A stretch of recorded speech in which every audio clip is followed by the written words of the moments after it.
Glória a Deus. Irmãos, nós vamos dobrar o joelho e orar uns 5 minutinhos. Já passamos do horário, já é 19h36, vamos orar pelo menos 5 minutos. Amém. Pai do Senhor para os irmãos, vamos nos colocar de joelho e vamos nesse momento entregar a nossa vida, o nosso coração para o Senhor, tá bom? Que Deus abençoe cada um. Amado, querido Deus, Pai do nosso querido Salvador Jesus Cristo, nós estamos, meu Deus, na Tua casa, Pai, de joelho para Te adorar, para buscar, meu Deus, na pessoa da Tua santidade, meu Deus, a direção para esse culto dessa noite, que o Senhor possa estar na direção, nos hinos, que o Senhor possa estar na palavra, meu Deus, trazendo para nós, em nome de Jesus, nessa noite, a sabedoria da palavra, para que nós possamos viver nela, Pai, em nome de Jesus. Eu coloco na Tua presença cada irmão que aqui chegou, que está de joelho, se colocando na Tua presença, Pai, que o Senhor receba as orações desses amados irmãos, amadas irmãs, que o Senhor faça na vida deles, Pai, aquilo que eles precisam para Te servir melhor, Pai. Oh Deus, dá a cura, dá emprego, dá tudo aquilo que eles necessitam, Pai, no nome de Jesus. Oh Deus, como o Senhor é bom, é maravilhoso ter dado, Pai, aquele irmão mais velho, que é o Jesus Cristo, para derramar o sangue na cruz pelos nossos pecados. Oh Deus, como nós Te agradecemos, meu Deus, por essa meditação, por essa palavra, em nome de Jesus, Pai, que o Senhor venha trazer, Pai, o pastor que vai pregar nessa noite, dirigida pelo Seu Espírito Santo, o dirigente, que o Senhor venha trazer os irmãos que estão a caminho, nos ônibus, carro, que eles sejam protegidos, Pai, no nome de Jesus, Pai, no nome de Jesus, Pai. Nós agradecemos, Senhor, pelo dia, pela noite, pelo frio, pelo calor, agradecemos o Senhor pelo pão de cada dia, pela água que mata a nossa sede, Pai. Agradecemos pelo trabalho, pela aposentadoria, agradecemos o Senhor por tudo, Pai, no nome de Jesus. Nós temos só que Te agradecer, adorar o Teu santo nome, porque o Senhor tem sido presente, Pai, nas nossa vida, nossa família, nossos filhos, Pai, esposa, esposos, Pai. O Senhor dirige a vida de cada um, Pai, em nome de Jesus, Pai. Derrame a vida deles, Pai, e que nessa noite nós possamos sair daqui alimentados com o Teu Espírito Santo, em nome de Jesus, amém. Glorificado é o Teu santo nome, meu Pai. Somos gratos a Ti, ó Deus, por essa oportunidade que temos de estarmos aqui na Tua casa, Senhor, na noite deste dia. Eu quero Te agradecer, meu Pai, pelo privilégio, aleluia, de poder estar na Tua casa, Senhor. Te agradecer pelo dia de vida que Tu nos deste, tudo que o Senhor proveu para nós neste dia. Pai, cada um dos Teus filhos, Pai, que já se encontra aqui, o Senhor conhece o coração, o Senhor conhece a necessidade, o Senhor conhece o lar de cada um.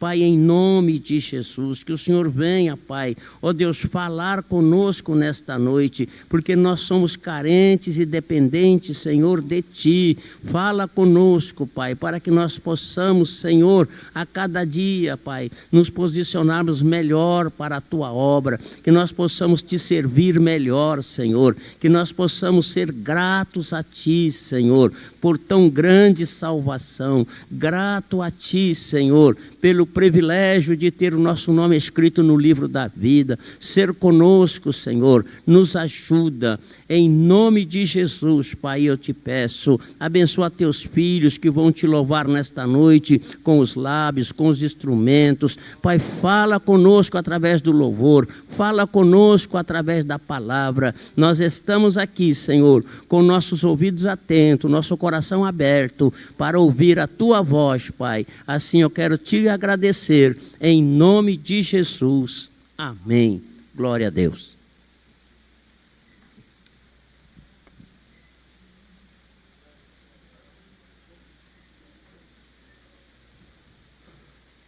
Marcos, vem louvar o Senhor aqui, meu querido.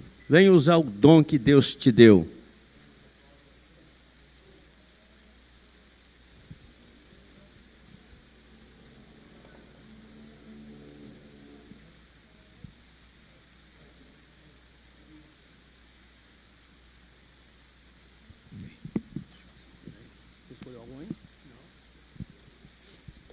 Meus irmãos, a paz do Senhor Jesus, a paz do Senhor para a igreja. Amém. Você que está na live aí, receba a paz também. Vamos cantar o hino de número 193. 193.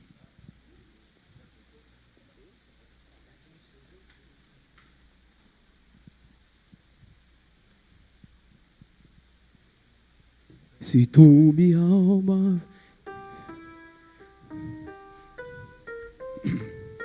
Hino de número 193. Se tu, minha alma, a Deus suplicas e não recebes, confiando fica em suas promessas, que são muito ricas e infalíveis para te valer.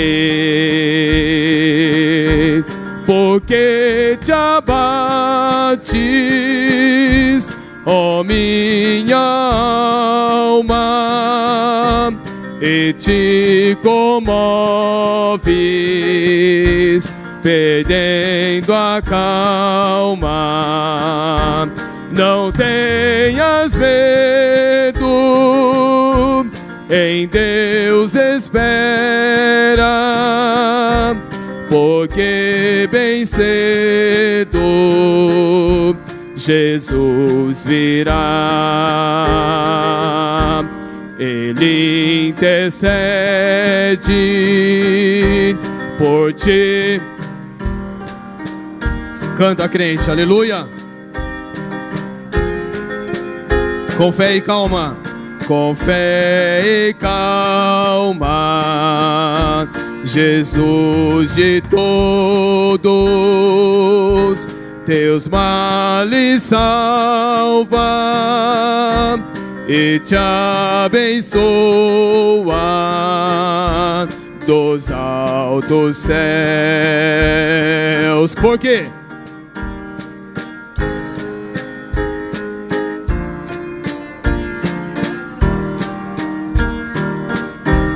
E te comoves, perdendo a calma. Não tenhas medo, em Deus espera, porque bem cedo Jesus virá. Terás em breve as dores, aleluia, no dia alegre da sua vinda. Se Cristo tarda, espera ainda mais um pouquinho e o verás. Porque te abates, ó minha alma, e te comoves, perdendo a calma. Não tenhas medo, em Deus espera, porque bem cedo Jesus virá. Aleluia, glória a Deus. Vamos cantar o hino 36. É o que está vindo na minha mente. Então, vamos a esse mesmo. Né? Vou cumprimentar o presbítero Fernando aqui. Hino 36, irmão.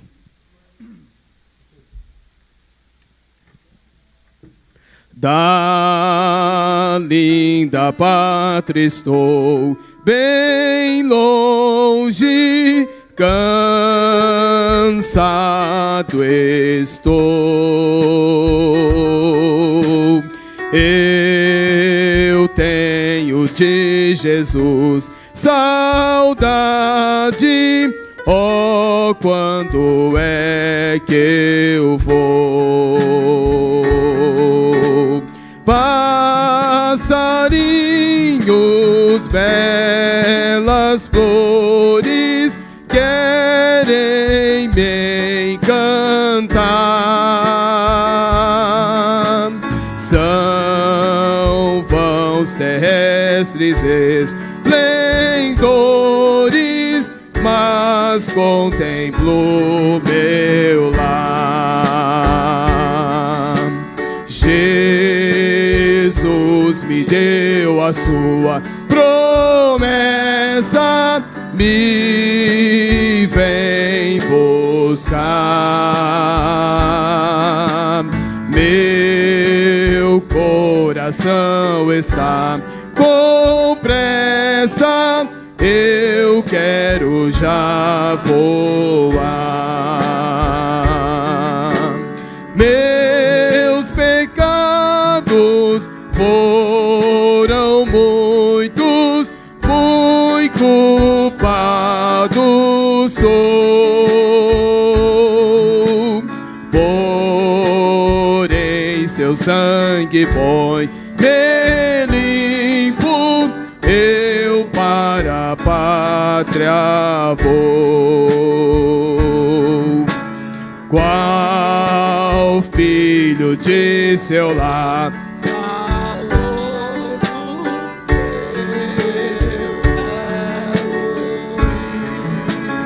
aleluia. Qual passarinho para o ninho, para os braços seus fugir. É fiel, sua vinda é certa, quando eu não sei. Mas ele manda estar alerta, do exílio voltarei. Sua vinda aguardo eu, meu lar no céu. Seus passos hei de ouvir soando além do escuro véu. Passarinhos querem me encantar, são vãos terrestres esplendores, mas contemplo meu lar.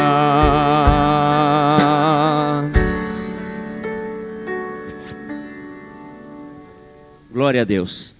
Nós vamos ouvir a palavra de Deus. Você faz uma oração.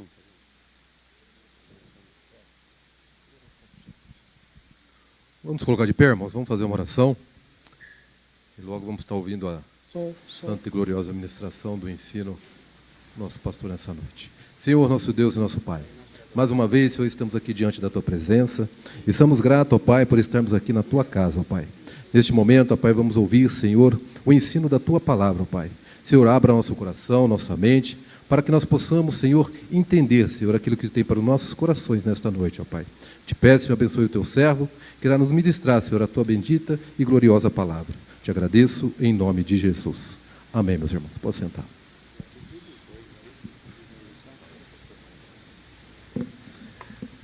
Meus amados e queridos irmãos, a paz para todos. Amém. Seguimos na nossa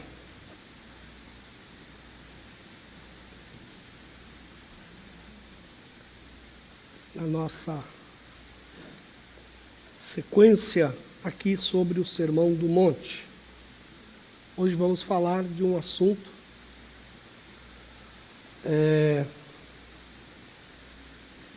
para alguns um tanto polêmico, mas está nas Escrituras, nós temos que falar. Mateus capítulo 5, versículo 31.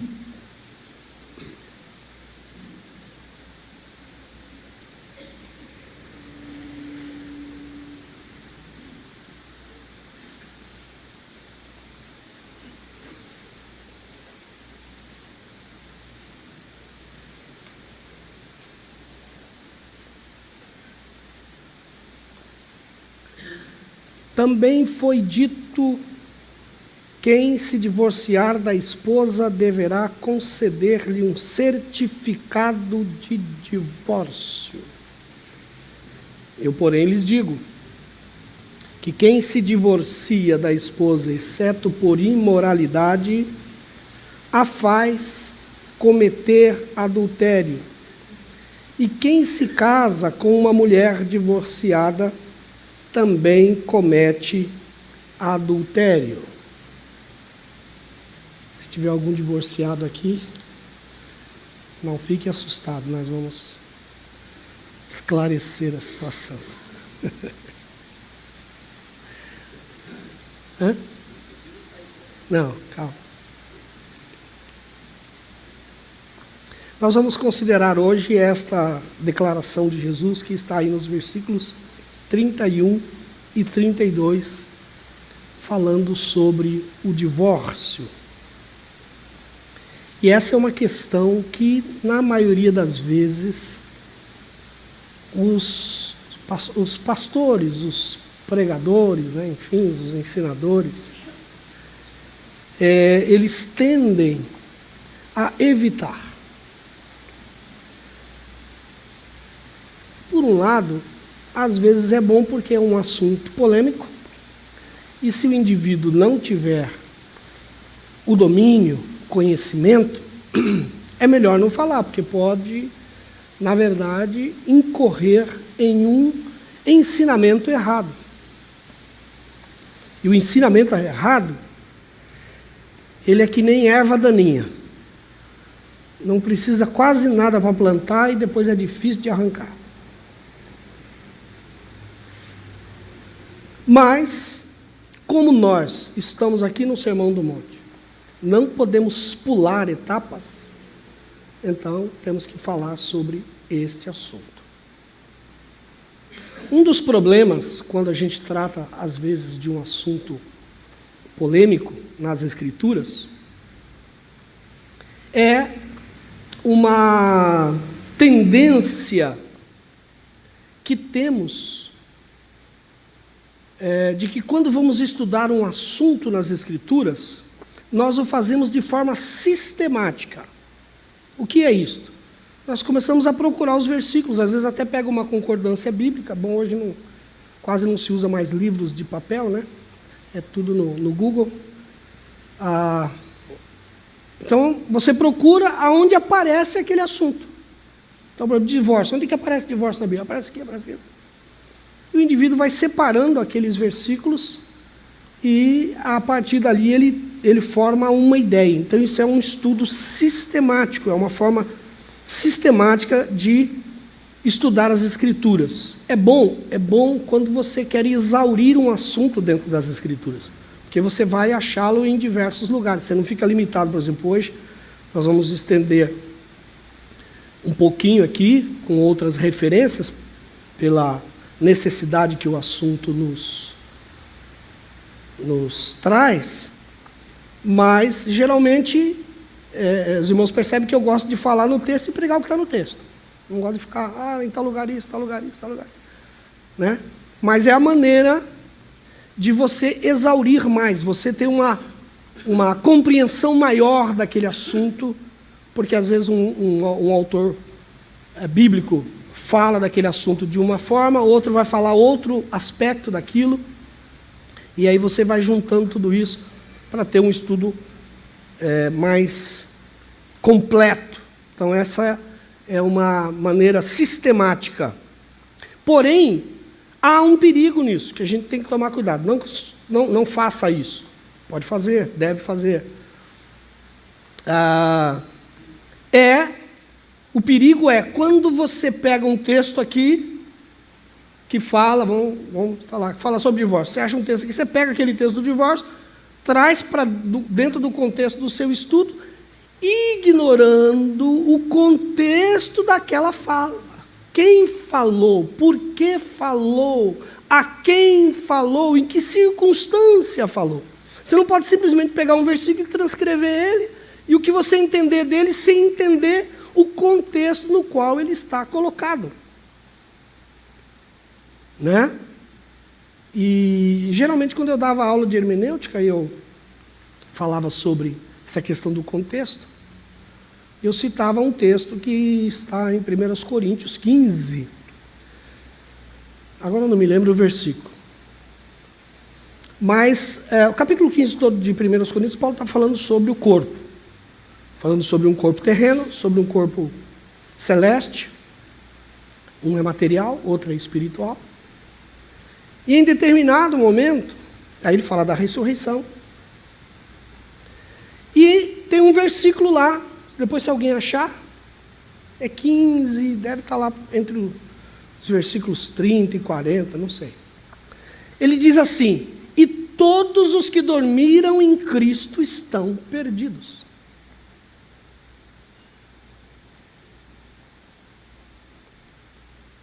Já acharam?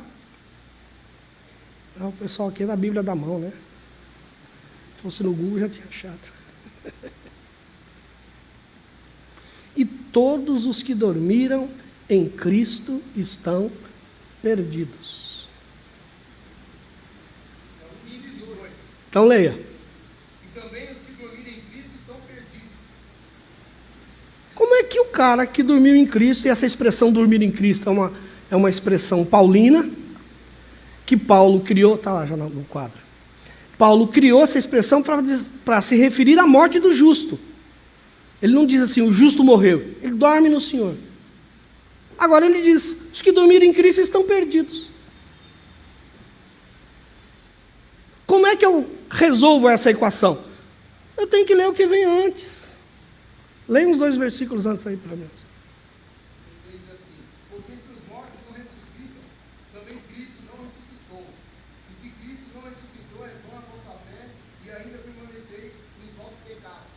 E aí lê 18. Ou seja, isso é se Cristo não ressuscitou. Então, se você não lê o que está no contexto, eu posso pegar um versículo desse isolado e criar uma doutrina aí errada. E dizer, não, está escrito lá. Então, esse é um problema quando a gente for fazer um estudo de um sistemático de um assunto, de um tema. Você, ao localizar um versículo, leia todo o contexto. Em que contexto aquelas palavras foram inseridas. Porque pode ser que aquela palavra está traduzindo uma outra ideia e não a que você está procurando. Pode a mesma palavra ter várias ideias? Pode. Carne, por exemplo, pode ser carne. Carne pode ser descendência, família. Carne pode ser natureza pecaminosa. Então não é porque está escrito carne que vai servir no seu estudo para falar da carne como natureza pecaminosa, porque às vezes, se você observar o contexto, não está falando de natureza pecaminosa. Enfim. Outro perigo, ou outra problemática com isso, é a gente, nesse tipo de estudo, escolher só aquilo que nos agrada, aquilo que nos interessa. Então tem gente também que quando vai estudar as Escrituras, determinados textos, talvez como o do divórcio, ele catapulta, né? Pula. Tem um capítulo na Bíblia que Nós, pentecostais, pulamos, que é 1 Coríntios 14, que não é para todo mundo falar em língua ao mesmo tempo, é para cada um falar um após o outro, e só falar em língua se tiver interpretação. Se não tiver interpretação, fica calado. Já ouviram algum ensino sobre isso? Mas é raro. Porque não nos interessa, a nossa prática não condiz com o doutrinamento apostólico de Paulo. Nós fazemos exatamente o contrário, né? Quanto mais gente falar em língua estranha ao mesmo tempo, não importa se não está entendendo. Fala, irmão, e o pregador motiva a gente a falar em língua. Né? Então tem que pular esse capítulo. Porque não dá para encaixar. Mas a gente também não pode fazer isto. Ignorar certas coisas. Porque o Evangelho, ele diz respeito a todas as áreas da nossa vida, não apenas algumas delas. Temos ainda por hábito, às vezes, no caso de assuntos polêmicos, consultar várias fontes. Várias fontes. Então você vai ver o que o teólogo liberal fala, você vai ver o que o teólogo ortodoxo fala. Então são várias fontes, né, Raimundo? Raimundo tem essa facilidade de... Às vezes a gente está conversando e ele cita, mas o fulano fala assim, o outro fala assim e tal. Então, a gente acaba pesquisando várias interpretações, até por causa da dificuldade do assunto. E o problema é que você pode desvirtuar-se do real entendimento daquilo que você está pesquisando e vai gostar da ideia do camarada. E vai ficar na ideia dele, vai esquecer as escrituras, e não pode. Então tem que tomar muito cuidado, tem que ler e filtrar tudo que a gente lê e principalmente passar pelo crivo das escrituras, né? Ver se aquilo combina com o texto sagrado, né?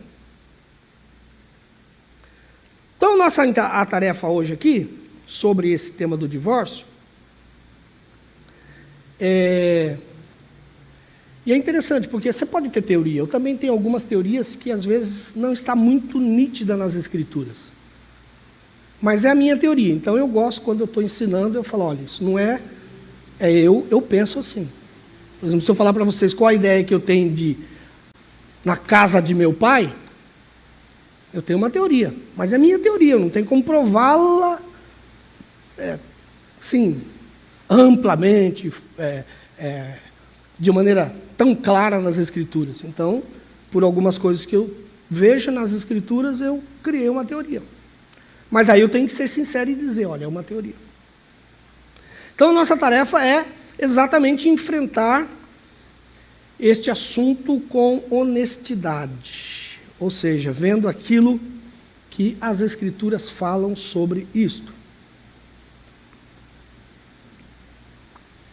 Então, quando a gente aborda esses dois versículos, vamos abordar, em primeiro lugar, para sermos coerentes com o que falamos, o seu contexto, o seu pano de fundo.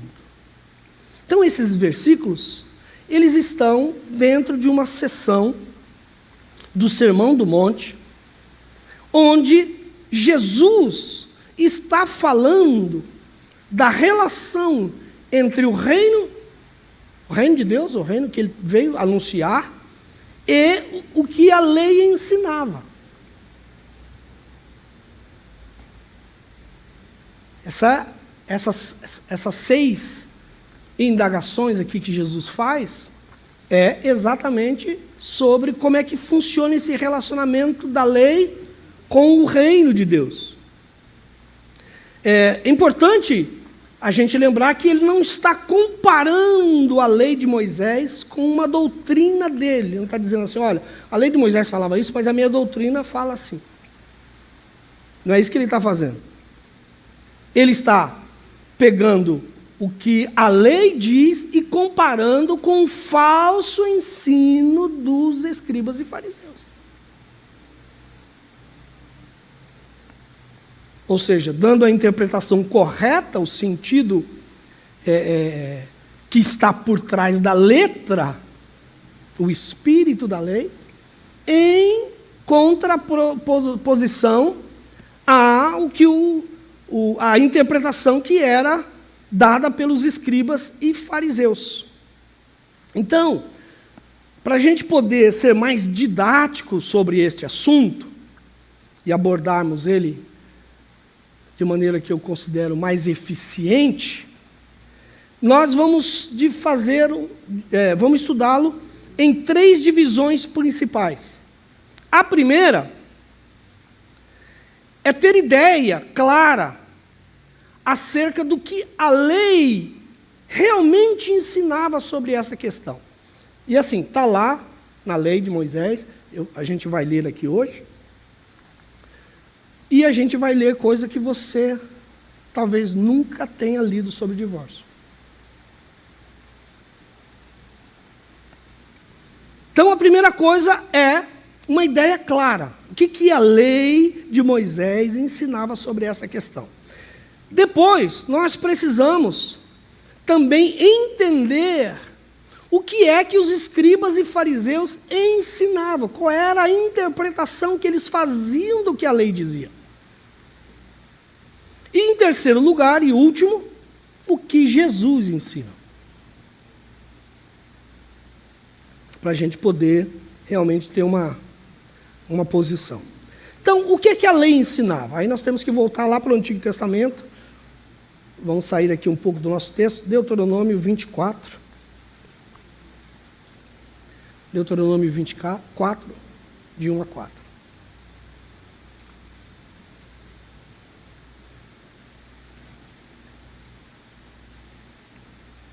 Se um homem se casar e a esposa não for do seu agrado, porque ele descobriu alguma coisa vergonhosa da parte dela, ele escreverá um certificado de divórcio, vai dar a ela, mandando embora de casa.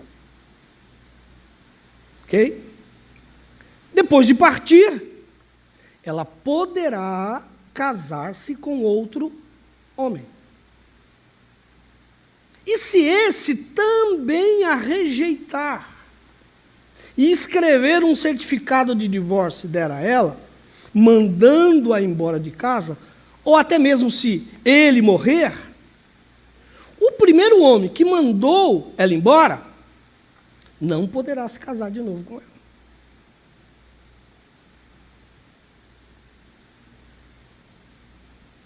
Pois ela foi contaminada. E isto seria detestável para o Senhor. Não tragam culpa sobre a terra que o Senhor Deus lhe dá por herança. Então, assim, de cara, uma primeira coisa que a gente observa nesse texto, que vai de contrário ao que nós fazemos, é que se a mulher divorcia, ela vai lá, casa com outro cara, não deu certo. A nossa tendência é, não, volta para o seu marido original, o primeiro é original. Só que a lei dizia, não pode, é abominável. Ela tem que seguir para um terceiro marido. Está na lei. Então a primeira coisa que nós observamos nessa legislação mosaica é que a palavra adultério não está mencionada dentro do ensino referente ao divórcio na lei. Não está lá escrito, se adulterar, dá a carta de divórcio. Não, diz que se ele encontrar na mulher algo que o desagrade, as traduções mais antigas dizem, coisa ruim, e não determina o que é essa coisa ruim, ele pode mandar a mulher embora. Mas não diz que é adultério.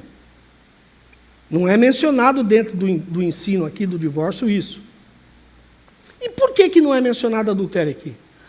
Porque havia uma outra legislação para adultério. E qual era?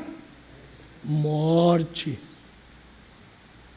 Então, se adulterasse, não tinha carta de divórcio, tinha morte.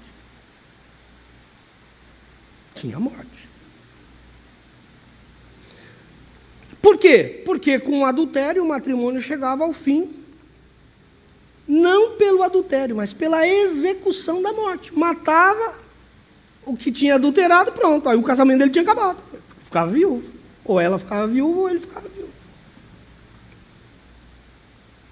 Então, qual era o propósito da legislação mosaica no tocante ao divórcio?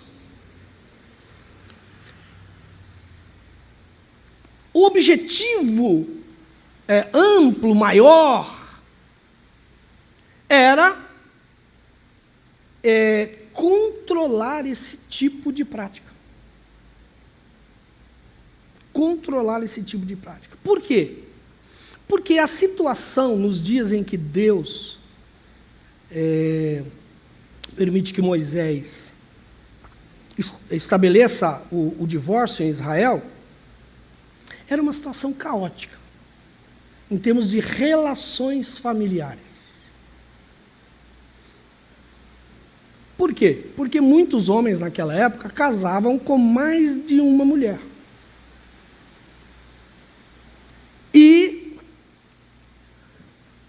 ele tinha uma mulher hoje, amanhã depois ele não gostava muito dessa, pegava outra mulher para ele, casava com ela, e às vezes abandonava essas mulheres. Ele nem sempre pensava em dar a ela essa carta de divórcio. Até porque tinha um custo.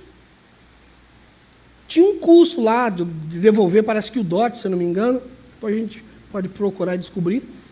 Ele perdia alguma coisa se desse a carta de divórcio. Então era mais fácil ele ignorar. Mandava ela embora de casa, casava com outra. E dentro desse contexto histórico, nós temos que ver e entender que, naquele tempo, o conceito da mulher era muito baixo. As mulheres eram tidas em baixíssima conta. Havia, naquela época, a prática, às vezes, de trocar a mulher por alguns camelos, por exemplo. Quantos camelos você me dá nela? Então leva. Então, a mulher, ela era muito mal considerada no contexto social, a não ser para procriar. Aí, quando ela é estéril, por que a Bíblia está sempre falando da estéril? Estéril, estéril, estéril. Porque era a única coisa que fazia com que ela tivesse prestígio social e na presença do marido. Se ela não podia gerar filho, nem para isso ela servia. Então, era uma coisa muito difícil para a mulher quando ela era estéril. Né? Então, eles achavam que eles podiam se divorciar da sua esposa por qualquer motivo, porque o texto na lei não era claro. Não dizia assim, olha, se ela cometer um ato moral, se ela desobedecer à autoridade do marido. Não tinha, era uma legislação muito ampla, muito vaga. Né? É como aquela legislação para o camarada que vai subir o Supremo Tribunal Federal. Ele tem que ter... esqueci o nome da palavra, mas ele tem que ter um amplo conhecimento jurídico. Notório saber jurídico. É muito amplo isso. O que é um notório saber jurídico? Ele precisa ser formado? Ele precisa ter feito direito? Ele precisava ser juiz? Não, ele só precisa ter notório saber jurídico. Então, esse tipo de legislação ampla é complicado, porque aí vem as interpretações. Aqui, como dizia, se a mulher fez uma coisa ruim, manda embora. Eles se divorciaram, por qualquer razão. É só ele querer se livrar da mulher, ele apresentava uma desculpa, qualquer, às vezes esfarrapada, e com base nessa amplitude legal, ele se livrava da mulher e mandava ela embora. Então, a legislação judaica veio para, de uma certa forma, regular isso, controlar essa situação caótica que tinha que se estabelecer. E outra coisa, a mulher não podia mandar o marido embora. Era só o marido que podia mandar a mulher. Então ela tinha que bolar um plano de desagradar bastante o camarada para ele mandar ele embora, para ela ficar livre dele. E imagine se numa situação dessa, a gente está falando, por exemplo, de violência doméstica. Marido que bate na mulher. Mas ela não podia se divorciar. Ela não podia alegar isso. Então, Deus libera que Moisés estabeleça essa legislação mosaica aí, né? A fim de regularizar e controlar um pouco essa situação. Porque as mulheres estavam sofrendo muito. E 3 grandes princípios eram salientados pela lei mosaica. O primeiro princípio é de um divórcio limitado a determinadas causas. Ou seja, só eram permitidos quando havia um defeito natural, moral e físico descoberto na mulher. A partir dessa carta de divórcio, começa a se regrar os motivos pelos quais o divórcio vai ser colocado. Então, o cara, para emitir a carta de divórcio, ele tinha que apresentar os motivos. Mas por que você quer se divorciar da sua mulher? E antigamente, não. Ele só mandava embora. Só mandava embora. Agora, para dar a carta de divórcio, ele tinha que apresentar motivos. Ele tinha que provar o que era essa coisa ruim. E isso ser legalmente entendido e sancionado. E como era feito isso? Na presença de 2 testemunhas. Tinham 2 pessoas que conheciam a mulher, para dizer, ele está falando isso, mas não é verdade, conheço essa mulher. Aí o argumento dele caía por terra. Entende? A coisa ficou um pouco mais difícil de ser executada. E, portanto, já não era mais por aquele grande número de motivos que o camarada podia inventar. Um segundo aspecto era que, na hora que o indivíduo vai mandar a mulher embora, que ele vai repudiar, agora eu quero que vocês prestem atenção nessa palavra, no momento que ele vai repudiar a sua mulher, ele não quer mais ela, e vai mandar embora, a partir de agora, ele tem que dar uma carta de divórcio. Ele não pode simplesmente repudiar.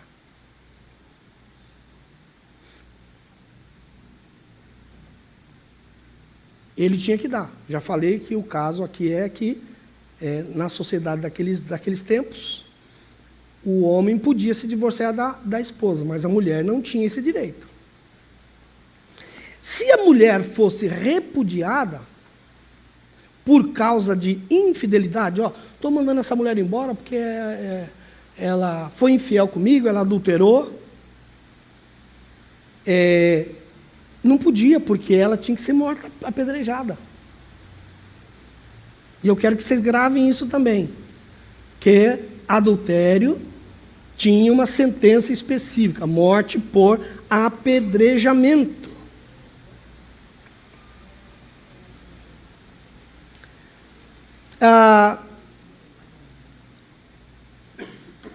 E aí, por exemplo, quando ele mandava ela embora sem dar essa carta de divórcio, não havia divórcio.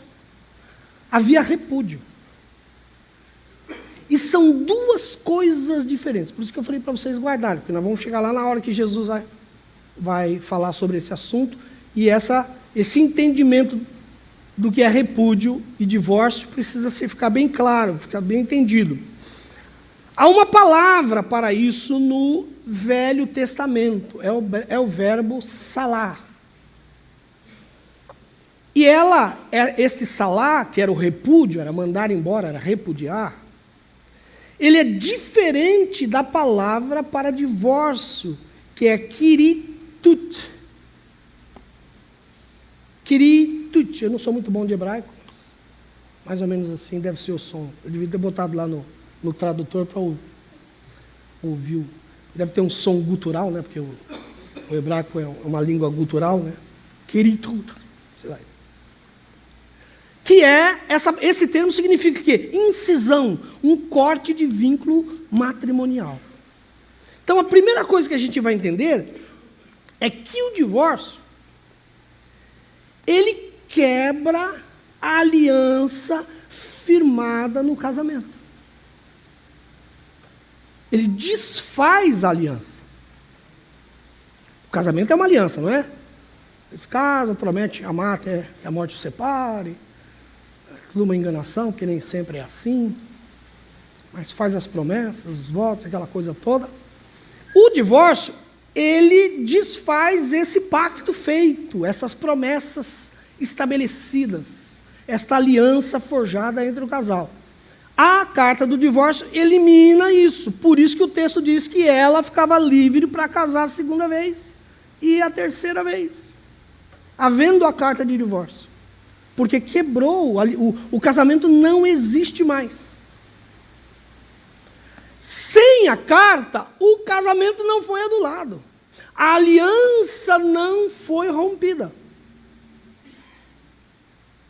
Ela ainda está casada com aquele camarada e ele está casado com ela. Guardem isso.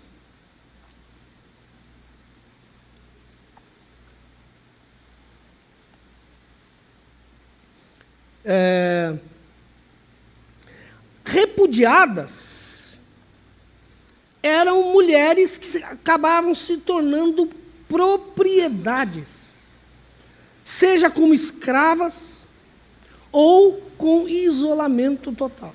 Isso é uma repudiada. Quando eu era criança, não tinha divórcio no Brasil.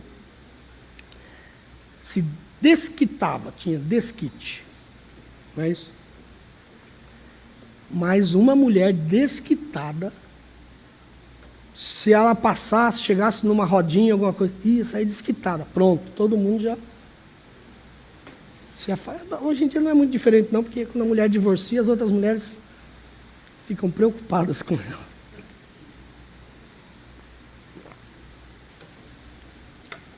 Geralmente quando eu vou aconselhar uma mulher que divorciou, eu falo, ó, as mulheres agora vão ter ciúme de você. Antes você era casada. Agora que você é divorciado, todo mundo fala, fica longe do meu marido. Vai ouvir coisa que você não quer ouvir. Enfim, eu aviso, deixo bem claro, porque é o que eu vejo que acontece. Então, ou ela se tornava uma escrava de alguém, ou ela ia para o isolamento. Então, o repúdio era uma coisa tanto cruel para aquela mulher, quanto era aquele casamento no qual ela estava e queria se livrar às vezes, e não podia. Então, agora tinha que dar a carta de divórcio. Isso protegia a mulher. Ela, tendo a carta de divórcio, ela está livre. Ela pode arrumar um outro marido. E, de repente, ter uma vida totalmente diferente da que ela tinha até então. Agora, a ideia também, aí, nessa questão do divórcio, era mostrar que também o divórcio... Lembra que eu falei que ela não podia voltar para o primeiro marido? Significa que esse cara, esse primeiro marido que deu a carta de divórcio, ele tinha que ter noção disso. Se amanhã, depois, você se arrepender, tchau, meu amigo, não vai mais pôr a mão nela. Você tem que pensar antes de dar o divórcio. Porque depois que der, ela não pode mais voltar para você. Ela vai ser de outro, sei lá. A mulher samaritana estava numa situação dessa, né? De um marido repudiado, e um marido que não era divorciado, né? Que ele diz, esse marido que você tem não é seu marido. Quer dizer, ela estava vivendo com o camarada, mas ele não tinha se divorciado da mulher. Então ele era marido da outra mulher ainda. Então era gravado na mente que o divórcio era um passo solene. Tudo bem, vai ter a instituição do divórcio? Vai. Mas é uma coisa solene, não é uma coisa bagunçada, não é uma coisa frívola, não é uma coisa que se faz num ato de paixão, de sentimentos aflorados que vão mudar amanhã ou depois. Então é melhor deixar passar aquele momento, seja de raiva, seja de ciúmes, seja de paixão por uma outra pessoa. Pensa bem. Passou, calmou, é isso mesmo? Não, eu vou ficar com ela. Tinha que pensar bem. O terceiro passo dado pela legislação mosaica era extremamente significativo, que é o que eu falei, né? Acho que eu já adiantei aqui, que era, ao dar a carta de divórcio, ele colocava a sua mulher nas mãos de outro homem e não ia ter mais ela de volta. Era para toda a vida. Porque senão ele ia ofender a Deus e podia sofrer sanções da divindade. Ela sim podia contrair aí o segundo, terceiro matrimônio, como diz a lei, né? Mas não podia voltar para esse primeiro marido. Então, quando a gente olha essa questão por esse prisma, a gente vai perceber que essa antiga legislação, na verdade, está muito longe de ser aquilo que alguns pensavam que era. O objetivo não era simplesmente acabar com a família, separando, dividindo a família. Não, o objetivo era impor uma ordem a um caos instaurado. É diferente num país que o camarada só pode ter uma mulher. Lá não, lá o cara podia ter quantas mulheres ele quisesse. Hoje, nesses países que eles aceitam, também tem legislação. Um dia eu estava numa viagem e perguntei para um árabe, como é que é? Ele falou, olha, é o seguinte, a lei, a religião, o Estado, enfim, ele permite que o camarada, por exemplo, tenha uma segunda esposa, mas ele tem que comprovar que pode cuidar da segunda esposa tão bem quanto cuida da primeira. Porque se o que ele ganha, o rendimento dele, só dá para uma mulher, eles vão entender que uma delas vai sofrer. Ou essa que chegou agora, que é mais novinha, bonitinha, vai ficar com... E a outra vai sofrer. Então, isso não pode. Ele tem que tratar essas mulheres de igual modo. Que uma come, a outra come, que uma veste, a outra veste, enfim, coisas assim. Então, não é... Mesmo hoje, nesses lugares, existe um regramento. Era exatamente o que Deus estava fazendo lá nos dias de Moisés.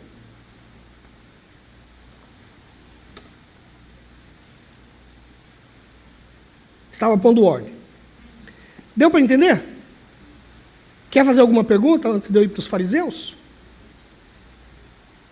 Fale agora ou cale-se para sempre. Hein? Se alguma dúvida, fala. Eu não entendi e tal. Muito bem. Os escribas e fariseus. Este grupo, já estamos falando dos dias de Jesus. Este grupo divergiam entre si, dependendo da tradição rabínica que eles seguiam. Agora, esses grupos aqui, lembra que eu falei daquele negócio dos antigos, né? O que acontecia? Eles interpretavam a lei de acordo com a tradição rabínica. E como haviam alguns rabinos que se tornaram célebres, foi criando essas escolas. Eu sou discípulo do... Porque, na verdade, a educação judaica era discipular. Né? Um rabino se assentava no degrau lá do templo e os meninos se assentavam aos pés dele e ali ele ficava ensinando a lei. Olha, vou ler aqui para vocês. Isso aqui quer dizer isso. Há uma expressão, né, de Paulo, que aprendeu aos pés de Gamaliel. Gamaliel era um desses rabinos importantes da época. Esses rabinos faziam escola. Alguns escreviam lá suas interpretações da lei e as pessoas se tornavam, que nem, por exemplo, mais ou menos a gente pode se comparar hoje assim, por exemplo, isso para quem já tem um pouco de noção de teologia. Você é calvinista ou arminiano? Então você segue a ideia do Calvino ou do Armínio? Então seria mais ou menos isso. Ou uma terceira, mas só para vocês entenderem o que é essa noção de escola. Então existia a escola de Shammai. O Shammai, esse rabino judaico, ele entendia que o termo se referia à falta de castidade antes do casamento, que é a coisa ruim que dava motivo para o cara mandar a mulher embora. Se depois de casar com ela descobrir que ela não era virgem. Entende? Por que o José não tocou na Maria? Porque depois iam dizer que foi ele. Tinha que comprovar que ela era casta. Então o Shammai dizia, é isso que quer dizer a coisa ruim. Aí tinha uma escola mais liberal, que era do Rabino Hillel. Ele interpretava o texto como se referisse a qualquer coisa que desagradasse o marido. Estou olhando para o Júnior está diferente esse óculos aí, eu vou acostumar ainda. O óculos dele quase não aparecia, agora você olha. Parece que ele está usando óculos pela primeira vez. Qualquer coisa que desagradasse o marido, por exemplo, queimou o jantar. Pronto, vamos mandar a mulher embora. Coisa ruim. Desrespeitou o marido. Você não serve mais, vou mandar você embora. Esse era o Hillel, ele era progressista. Né? A palavra hoje em dia, progressista. Uma palavra não é de hoje, não é bem antiga.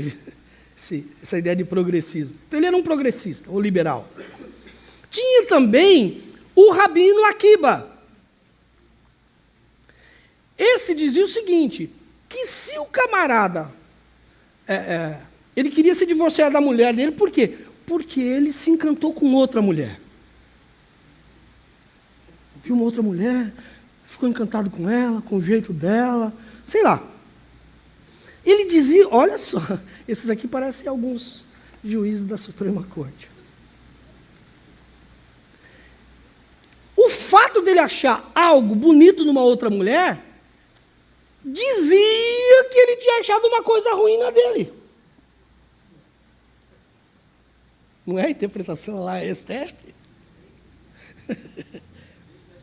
Ele teria encontrado uma coisa indecente na sua mulher, e por isso que ele tinha olhos para outra. Então era motivo para ele também mandar embora. Direito ao divórcio. Então, Jesus chega nesse contexto, irmãos. Ninguém sabe, na verdade, o que fazer. Cada um segue uma interpretação, uma linha de pensamento, uma filosofia. E o resultado disso que era as terríveis injustiças que vinham sendo cometidas contra as mulheres. Esta situação dos dias de Jesus é a mesma que estava lá no Antigo Testamento.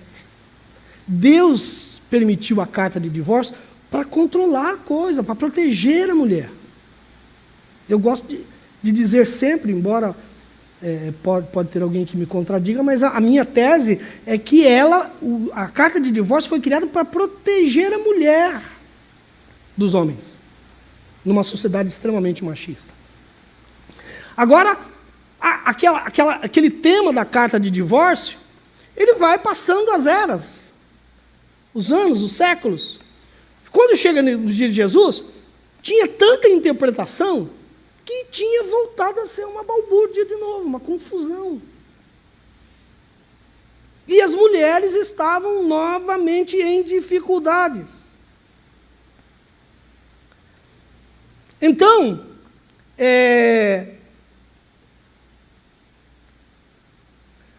a carta de divórcio nos dias de Jesus voltava a ser dada por motivos fúteis. Queimou o jantar. Carta de divórcio. Não lavou a roupa. Carta de divórcio. Então, banalizou. A coisa foi dada para ser solene. Você tem que pensar bem antes de romper a aliança com a sua mulher. É uma coisa séria. Ela não vai ser mais sua. Pense bem, vale a pena. Até o ato do divórcio tinha que soar como solene, como uma coisa muito bem pensada.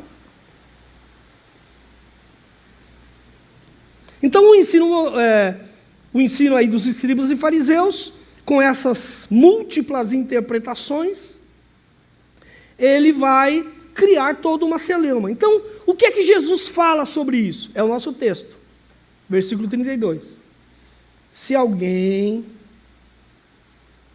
porém lhes digo que quem se divorcia da esposa, exceto por imoralidade, a faz cometer adultério. Mas nós vamos a uma outra declaração de Jesus num outro contexto de Mateus, que é Mateus 19, 3. É o mesmo assunto. E é o mesmo Jesus.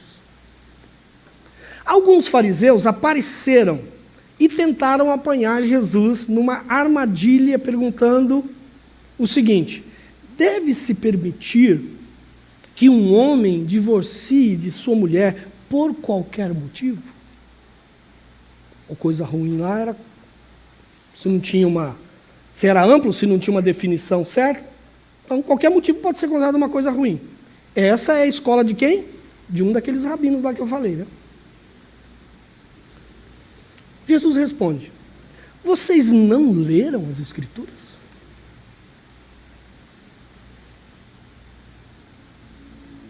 Elas registram que desde o princípio o Criador os fez homem e mulher.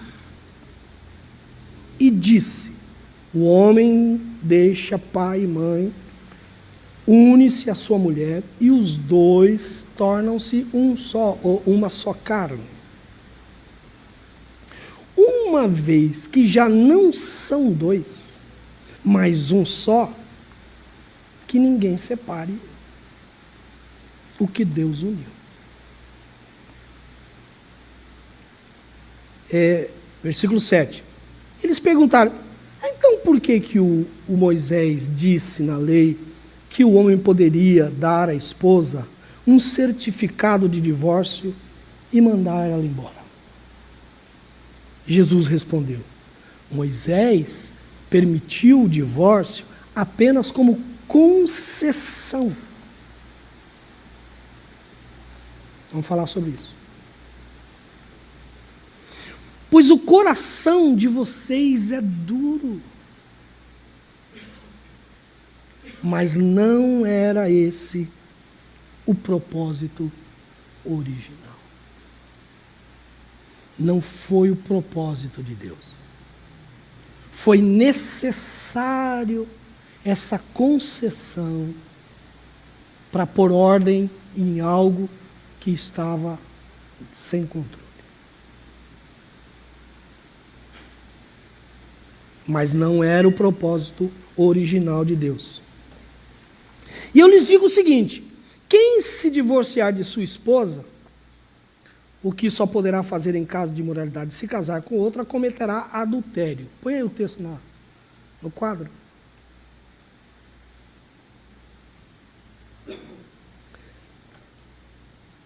E os discípulos de Jesus então disseram: bom, se é esta, agora é os discípulos de Jesus, hein? Se é essa a condição do homem em relação à sua mulher, então é melhor não casar. Não casar. Jesus falou: olha, tem essa opção. Mas nem todo mundo é capaz de aceitar esse ensino. Qual é o ensino? Eu não cato. castração. Tem alguns que então falam, olha, fala o seguinte, casar com mulher é complicado. Ficar sozinho também é complicado. Castra, vira eunuco. Não vou pecar, mas também não vou ter uma mulher me enchendo as paciências da vida. Era uma opção disso, mas não é uma opção fácil. Alguns fizeram isso por causa do reino de Deus, mas não é todo mundo que pode aceitar isto.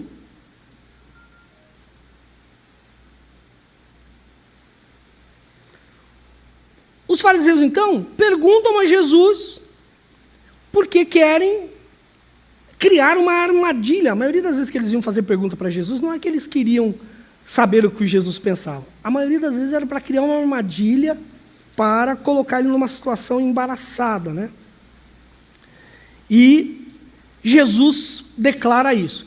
Aí, nós vamos voltar àqueles dois termos, repúdio e adultério, e divórcio. A expressão usada aqui, o termo usado aqui, é repúdio, apoluo, não é divórcio. Jesus está dizendo assim, se alguém repudiar a sua mulher e se casar com outra, comete adultério. Por quê? Porque não divorciou.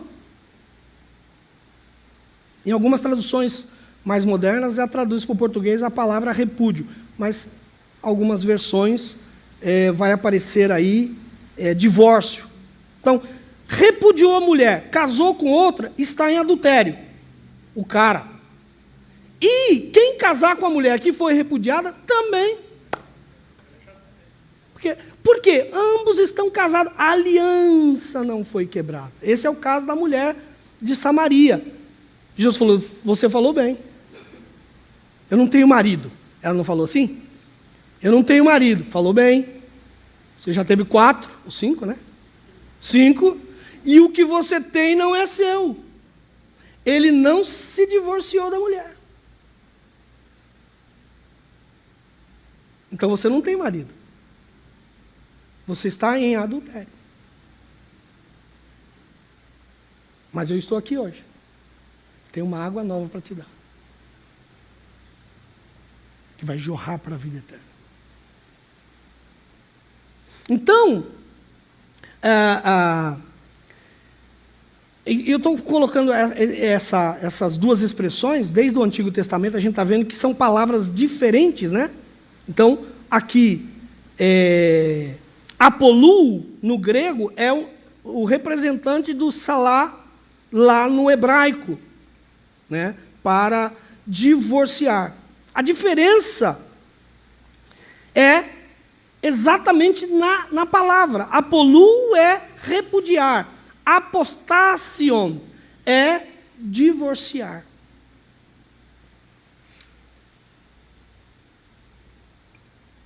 Ou seja, apostation significa que o casamento havia terminado, mas o apolou não. Eles estavam separados, mas ainda eram e são marido e mulher. O casamento não terminou. Isto não permite um matrimônio legal subsequente. A mulher que tinha saído de casa com a carta de divórcio, ela podia se casar com outro homem, essa era a lei. Mas uma repudiada, não. Ela não poderia casar-se com outro homem ou viver com outro homem, porque estaria adulterando e levando aquele homem para o adultério, porque, bom, no caso da mulher samaritana, não era talvez ela, mas era o homem, né, que não tinha se divorciado. Aí tem outras passagens, tem Lucas, tem Marcos, nosso tempo já está indo, o assunto é muito longo. E aí, Jesus responde e salienta 3 princípios básicos. O primeiro princípio que Jesus salienta quando ele responde sobre essa questão do divórcio é a santidade do matrimônio. Ele volta à criação do homem. Quando Deus criou homem e mulher, a mulher como ajudadora do homem, e diz: agora vocês vão se unir e vão se tornar uma só carne. O que ajuntou Deus não separe o homem.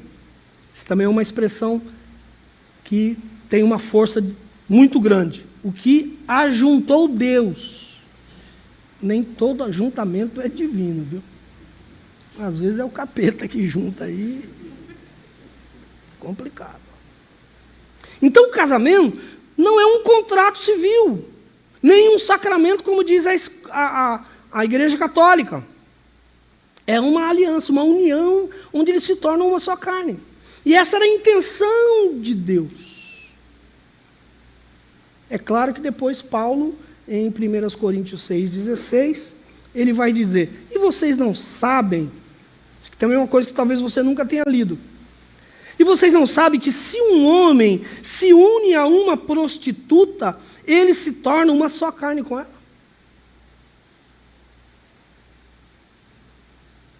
Então Paulo está dizendo que uma só carne está relacionado à relação sexual. Então, se o indivíduo tiver uma relação sexual com uma prostituta, ele já é uma só carne com ela. O segundo é que Deus nunca ordenou que alguém se divorciasse. Mas Moisés, lá, foi Moisés que colocou? Não está lá na lei? Está na lei. Mas não existiu nunca um mandamento direto de Deus sobre o divórcio. Não tem um mandamento que diz: se divorciarás. Quando? Nessas e nessas casos. Não, não tem. Não tem. Isso foi uma permissão. Dentro do padrão que Deus havia estabelecido. Ele estabeleceu um padrão, era para ser assim. Mas em determinado momento ele diz: não dá mais para ser assim. A mulher estava lá, sofrendo, ele disse: vamos permitir então um escape. Vamos abrir uma porta. Um escape. Então era uma permissão, e isso não significava, de uma certa forma, uma aprovação de Deus ou um incentivo de Deus. Então ele diz: vocês leram? Desde o princípio Deus fez assim: homem e mulher, eles devem se separar dos pais, unir, ser uma só carne, e até que a morte os separe. Então a causa raiz do divórcio é o pecado. É o pecado que está em nós, que habita em nós e que nos faz, indubitavelmente, sermos maus. A maneira como aqueles homens tratavam as mulheres no casamento.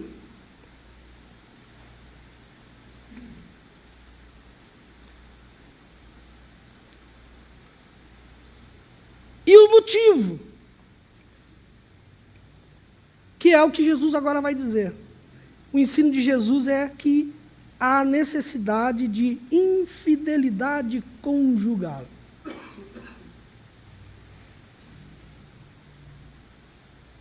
Mas aí eu quero que vocês se lembrem o seguinte: nós estamos falando agora de adultério. Mas adultério não tinha outra lei? Não tinha adultério no divórcio? Adultério era morte por apedrejamento. Jesus, nós achamos essa mulher, pegamos ela lá na cama, um camarada, no ato, não levaram o cara, só levaram a mulher. Você vê como vocês sofriam, gente. Vou dizer, mulheres, quando vocês chegarem no céu, vocês têm que passar na nossa frente para agradecer Jesus. Porque toda a liberdade que as mulheres têm vem dele.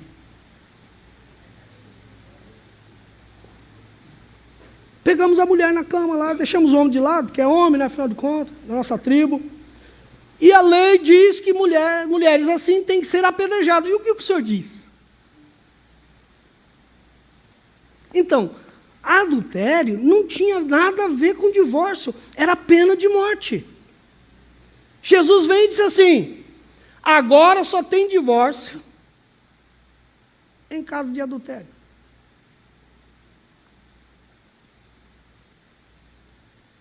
Bagunçou o negócio, não bagunçou?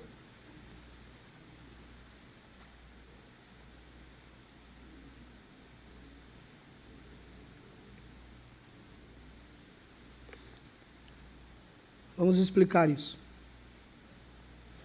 O que Jesus está fazendo é decretando o fim da pena de morte. Não matem mais as mulheres. Dá a carta de divórcio. Dá a carta de divórcio. Mas ela adulterou, a lei diz, dá a carta de divórcio. Porque dando a carta de divórcio, rompeu a aliança. E o indivíduo não é mais marido daquela mulher, portanto ele não é mais um ofendido na causa. Ele já não é mais um traído na causa, porque não tem mais aliança com ela.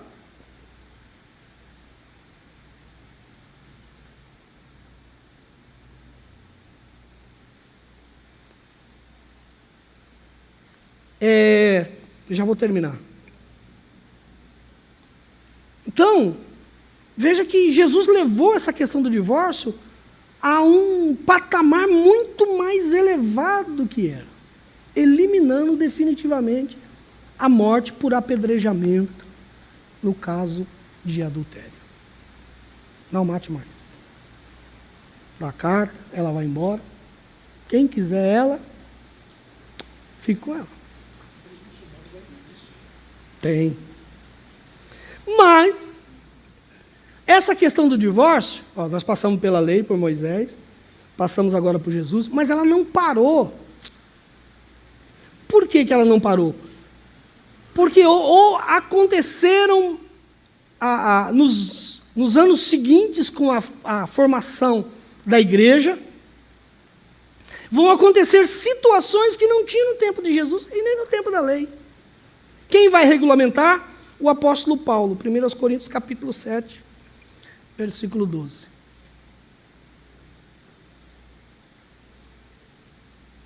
Agora me dirijo aos demais, embora o Senhor não tenha dado essa instrução específica a esse respeito, ele está falando, Jesus mesmo não falou especificamente disso, ele falou sobre o divórcio, mas não falou dessa situação que eu vou falar com vocês.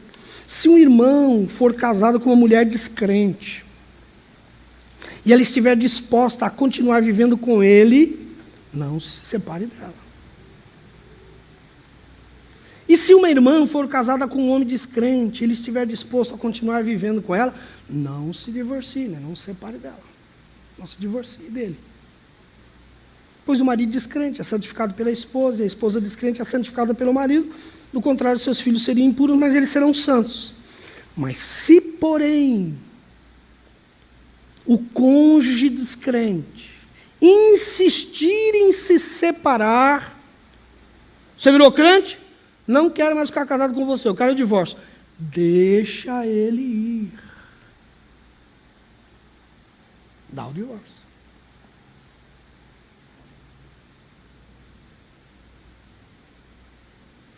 E nesses casos, deu o divórcio, o irmão ou a irmã não está mais preso a outra pessoa. Rompeu a aliança. Ela não existe mais. Pois Deus o chamou para viver em paz. E você, esposa, como sabe que seu marido podia ser salvo por sua causa? Que é o processo que ele fala da santificação aí, né? Fica junto, porque quem sabe você vai ganhar ele vai ser salvo também. Ou você, marido, como sabe que a sua esposa poderia ser salva por sua causa?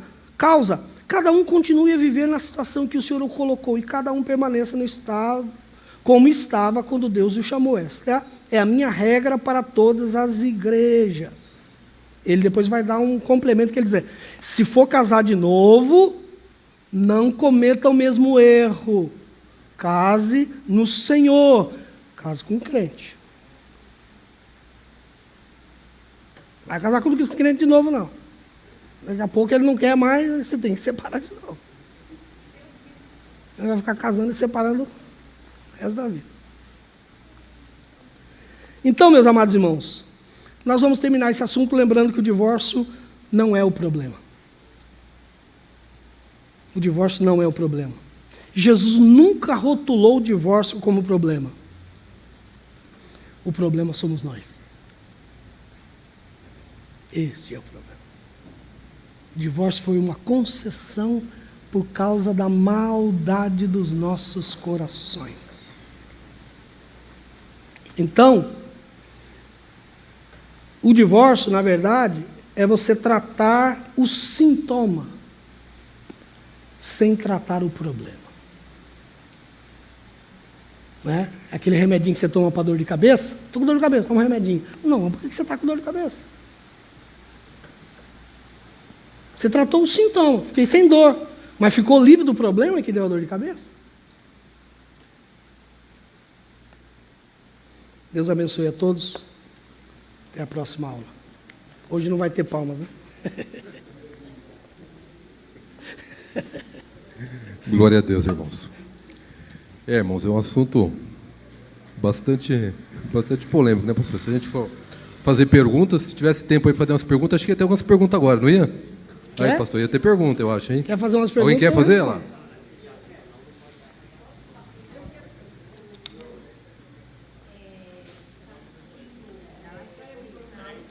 Peraí, irmã.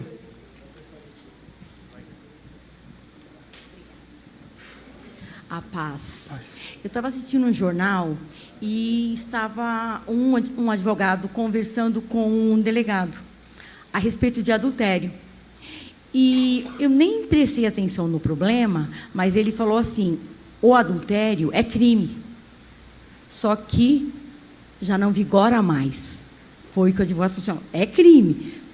Era contabilizado como crime, mas já não vigora mais. Eu não lembro qual era o problema que estava acontecendo. Mas aí, irmã, eu vou pedir para o pastor Lucas responder para a senhora, porque ele é advogado e eu não sou. Vou passar aí para o meu. Não, na verdade é assim, irmãos. Antigamente o divórcio ele era crime e era mais ou menos isso. Quando havia traição, do adultério. Quando havia traição, então vamos lá. Estava muito relacionado aos bens. Então, por exemplo, a mulher adulterou. Automaticamente ela perdia direito aos bens. E também ela responderia o crime, afronta a moral do marido. Por isso que era crime. Ok? Vice-versa também. O marido também... Bom, pelo menos tinha o vice-versa, né? Porque lá antigamente... Não. O marido também, quando... Não sei se vocês lembram, alguns antigos até vai lembrar o seguinte... A mulher muitas vezes sofria ali, mas lembra que ela não saía de casa? Porque se ela saísse de casa, ela perdia o direito também. Que era abandono do... E hoje... Era crime. Não, hoje não é mais. Hoje não é mais. Hoje a mulher pode sair de casa e não tem perca de bens, não tem nada disso. Então, assim, mudou muito a questão dessa questão mudou da mulher. Mudou a legislação, né? Mudou a legislação. Isso. É A isso aí. legislação está sendo um pouco mais humanizada. Mais alguma pergunta? Aqui lá, o Raimundo. Vou. É rapidito, irmãos. A paz, irmãos. Amém. É o seguinte, a questão é sobre a questão da moça casar virgem, não casar virgem e ser caracterizado como adultério. Em Deuteronômio, capítulo 22, fala o seguinte, se a moça casasse e o marido descobrisse que ela não era mais virgem, ela podia ser apedrejada. Você já viu isso? Sim. Foi um dos pontos que eu abordei, que era o caso dela... E tudo contra a mulher, né, Tatinha? E tinha um detalhe, se o cara desconfiasse que a mulher tinha traído ele, tinha um teste que o sacerdote fazia, era jóia o negócio.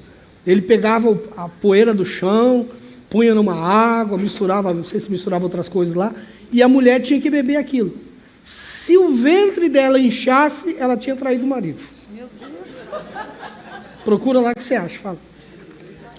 Oi, paz do Senhor. A questão que o senhor colocou de divórcio, né, e adultério, Você colocou a situação de que a mulher que vivesse sem estar com a carta de divórcio, ali não seria hoje, nos dias de hoje, viver amigado? É isso? Sim. É isso que eu entendi, a mas explicação que você deu. o problema não está relacionado com a união, a segunda união. Está relacionado com a primeira união. É essa que tem que ser rompida. Rompeu, aí você está livre para uma segunda união. Que nem que o senhor colocou, você não tem marido, que nem o senhor colocou aquela mulher samaritana, né? Ela não tinha carta de divórcio, mas ela tinha um marido, então ela vivia amigada com aquela pessoa. O problema daquela mulher, me parece que era ele.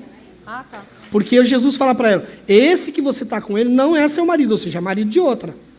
Porque ele não deu a carta de divórcio para a mulher dele e se juntou com aquela. Eu queria citar só como um absurdo contra as mulheres, que o Aguinaldo Timóteo matou a mulher e a justiça concedeu que foi ilegítima a defesa da uma. É um absurdo que se vivia décadas. Então, irmãs, Jesus defendeu as mulheres. Até a pena de morte por apedrejamento, ele tirou para não matem as mulheres. Então, tem que cuidar bem da mulher.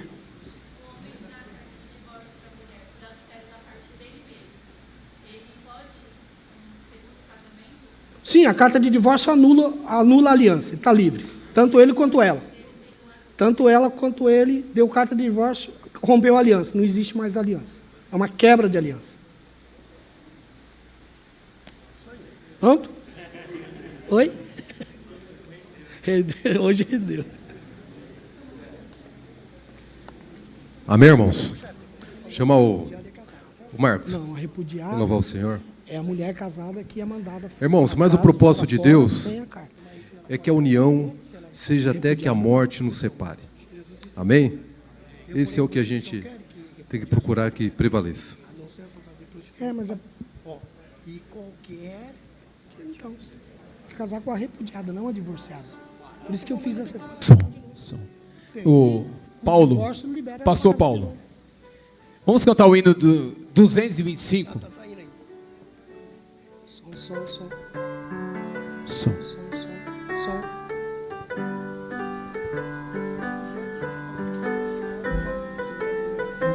dois termos. Um é repudiado, outro é divorciado. São duas palavras, tanto no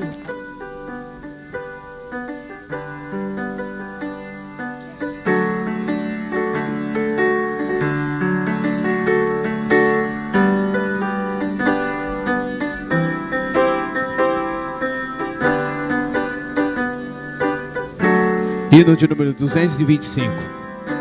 Na batalha contra o mal, ser valente, segue em marcha triunfal, ser valente.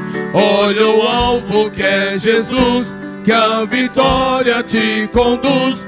Oh, não deixes tua cruz, ser valente, ser valente, pelejando por Jesus, ser valente, nunca rejeitando a cruz, firme sempre no amor, com indômito valor, cheio do Consolador, ser valente. Se o maligno te enfrentar, ser valente, lutará sem recuar, ser valente. Seja aqui ou onde for, escudado no Senhor, mostrarás o teu valor, ser valente, ser valente, pelejando por Jesus, ser valente, nunca rejeitando a cruz, firme sempre no amor, com indômito valor, cheio do Consolador, ser valente. Qual altruísmo com poder, ser valente. Franco sem o mal temer, ser valente. Aos caídos em redor, manifesta-lhes o amor, e serás um vencedor, ser valente, ser valente, pelejando por Jesus, ser valente, nunca rejeitando a cruz, firme sempre no amor, com indômito valor, cheio do Consolador, ser valente, o Evangelho a proclamar, ser valente, no Brasil, em terra ou mar, ser valente, tua vida enobrecer, sempre com Jesus viver, e a ti também vencer, ser valente, ser valente, pelejando por Jesus, ser valente, nunca rejeitando a cruz, firme sempre no amor, com indômito valor, cheio do Consolador, ser valente. Aleluia. Glória a Deus, irmãos. Vou passar para o pastor Lucas. Quero agradecer ao nosso grupo, Unidos pela Fé, por estar aqui junto com a gente, esse esforço aí, fazendo a obra do Senhor. Que Deus abençoe vocês. Glória a Deus. Meus irmãos, a paz do Senhor, tudo bem? Vamos lá, quinta-feira. Quinta-feira nós temos culto com as irmãs. É a última quinta do mês. Teremos o culto na direção das irmãs. Amém? Então, quinta-feira você está convidado a estar conosco. Amanhã nós temos ciclo de oração às 9 da manhã. Na quinta-feira nós temos Quinta da Vitória. O que mais? Ajuda eu aí, Joete. Começa quando? Sábado, né? Sábado começa aniversário da orquestra. Quantos anos? 29 anos. Sábado e domingo nós temos o aniversário da orquestra aqui. Domingo de manhã nós temos 7 da manhã oração, às 8 horas café da manhã, às 9 horas escola bíblica dominical. Amém? Amém, irmãos? Você não ficou com dúvida aí do divórcio não, né? Vigia, hein, crente? Aleluia. Então tá bom, vamos ficar em pé. Convidar aqui o nosso irmão José Roberto, vem fazer essa oração aqui. E o pastor Levi dá a benção. Amém?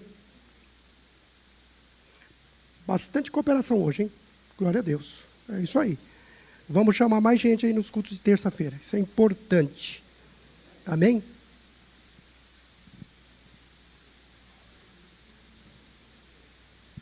Pai do Senhor, meus irmãos, vamos orar para irmos para as nossas casas. Aprendemos muito hoje aqui, né?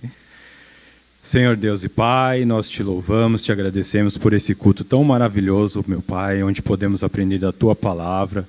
Meu Deus, que o Senhor possa agora nos dirigir para os nossos lares em paz, levando cada um dos irmãos que estiveram aqui nessa noite, meu Pai, despedindo na Tua graça, na Tua misericórdia, livrando de qualquer perigo, de qualquer mal. Meu Deus, que esta semana, a continuidade desta semana, continue sendo uma bênção para todos nós. Eu te peço, te agradeço em nome de Jesus. Amém. Que a graça de nosso Senhor Jesus Cristo, o amor de Deus e a comunhão do Espírito Santo seja com a sua amada e querida igreja, agora e sempre. Amém. Deus abençoe a todos. Bom frio.